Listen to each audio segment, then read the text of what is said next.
কেমন আছেন সবাই? আশা করি খুব ভালো আছেন। আবার অনেক দিন পর চলে এসেছি বিয়েবাড়ির একটা মেনু নিয়ে, আর বিয়েবাড়িতে খেতেও চলে এসেছি। এটা এত সুন্দর ডেকোরেশন করেছিল, খুব সুন্দর। সবটা তো আর দেখাতে পারলাম না।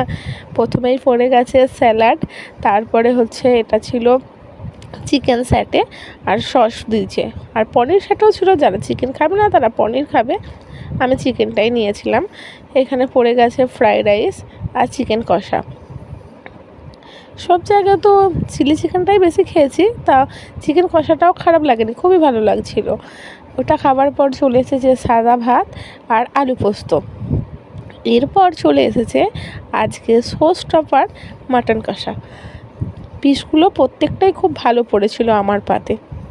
এগুলো খাওয়ার পরে চাটনি, পাঁপড়, লর্ডস, এই যে আধখানা খেয়ে